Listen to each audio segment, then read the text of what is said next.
suis dit, OK, comment je peux continuer à faire tourner mon business sans pour autant avoir à passer mes journées à travailler? Et en fait, ça a été le moment où vraiment je me suis posée et je me suis dit, qu'est-ce que j'aime faire? Et ce que j'aime faire, c'est écrire. Encore une fois, on voit le passé de blogueuse. J'ai toujours aimé écrire, en fait. Et je me suis dit, OK, bah alors dans ce cas, si la seule chose que je fais dans la journée, c'est de poster un post sur Instagram, j'ai fait mon boulot. Et en fait, j'ai toujours eu cette force-là de savoir écrire et de savoir raconter mon histoire. Et je me suis dit, OK, comment je fais le lien, en fait, avec le business? Parce que c'est ça, le but, c'est de faire tourner le business. Donc, je me suis dit, OK, je vais partager ce qui se passe en ce moment dans ma vie. Et à travers de ça, je vais faire passer une leçon d'inspiration, de business, tout simplement. Et pour moi, ça, c'est facile à faire. Je fais toujours des liens avec tout et n'importe quoi. J'avoue, c'est vraiment une de mes forces. Et en fait, ça a été assez incroyable, une vraie prise de conscience pour moi de me constater que pendant cette période-là où finalement, j'ai jamais aussi peu travaillé, parce que finalement, ça me prenait quoi, 1 heure dans la journée, tu vois, de me poser pour écrire un post, même pas en réalité. Et en fait, j'ai jamais eu, enfin non, j'ai jamais, maintenant j'ai eu plus, mais à ce moment-là, j'avais jamais fait autant de ventes. Et en fait, moins je travaillais et plus les gens ils voulaient acheter. Plus je partageais mon histoire et plus les gens me disaient, oh, waouh, t'es tellement inspirante et tout ça. Et les gens voulaient travailler avec moi. Et là, mon entreprise a vraiment eu une énorme croissance et je me suis dit, mais c'est assez incroyable. Et ça a été une vraie prise de conscience que finalement, OK, tu peux avoir des super stratégies, etc. Oui, les gens, ils achètent pour un résultat, pour une transformation, mais en fait, ce qui leur donne encore plus envie d'acheter, c'est toi, en Hmm. fait. Et toi, ça veut dire quoi? Bah, ça veut dire partager de ton histoire. Et encore une fois, c'est pas raconter sa vie pour raconter sa vie. C'est vraiment raconter des choses qui font du sens par rapport au message de l'entreprise, à ce qu'on vend, tout simplement. Et ça fait la différence. Et c'est là que vraiment j'ai une énorme prise de conscience. OK, ça, c'est vraiment puissant et c'est ces trucs-là que j'ai mis dans mon programme d'aujourd'hui. Et je le vois là, ça fait 1 an que je le vends, que c'est réplicable et que ça marche aussi pour mes clientes, en fait. Hmm. Bah, je te dirais que ouais, ça c'est hyper intéressant. Bah, t'as expliqué justement comment tu as trouvé tes forces, ce qui était une de mes questions. Mais parce que dans le cadre d'un coaching ou une formation en ligne, c'est clairement toi qu'ils achètent, entre guillemets, parce qu'ils vont te voir pendant peut-être 10 heures, 20 heures de formation, plus de coaching, etc. Donc il faut qu'il y ait un match et aussi t'attires aussi les personnes qui se reconnaissent dans ce que tu dis, dans ton histoire perso et tout ça. Et justement, je pense à cette époque-là, je sais pas avant. Mais à cette époque-là, tu as directement aussi fait un truc que pas mal de personnes ont fait par la suite, mais de cibler juste des femmes, tu vois, dans tout ce que tu faisais.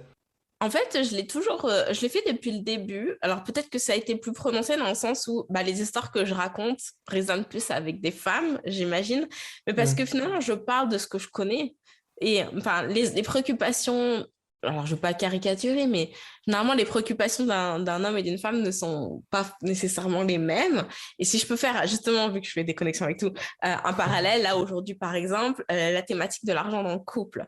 Bah, moi, ma problématique en ce moment, c'est le rapport à l'argent, sur le fait que, OK, je fais plus d'argent que mon mec. Donc, forcément, moi, je vais aborder le sujet sur, bah, OK, je fais plus d'argent et c'est OK. Et puis, finalement, je peux subvenir aux besoins de la famille, mais ça ne veut pas dire que je les mascule, parce que pour moi, on est une équipe, tatati, tatata. Je suis sûre que si lui, il abordait le sujet en tant qu'homme, il dirait plutôt, bah voilà, ma femme fait plus d'argent que moi, mais bah du coup, ça me questionne sur ma virilité, alors j'essaie de pas le prendre personnel, etc. Et on voit bien que c'est deux angles différents, tu vois.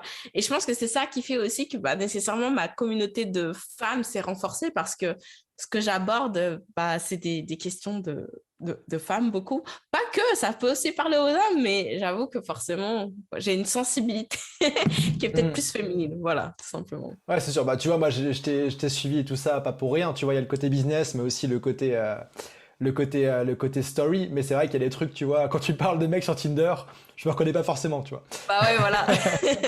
Mais, et donc tout ça aujourd'hui, donc tu parlais de ton programme, tout ça pour aujourd'hui en 2021 viser 1 million de dollars de CA. Je pense que tu parles en canadien, toi souvent c'est ça? Ouais, canadien, Ouais. ouais. Mhm.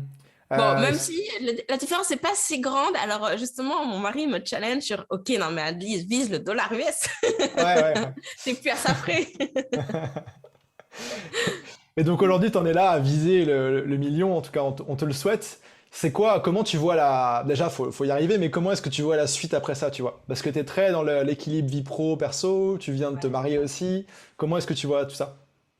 Je le vois vraiment en fait en construisant une équipe parce qu'en fait là tu vois j'en suis à un demi-million toute seule ou enfin du moins avec une assistante avec je sais pas genre 20 heures par semaine.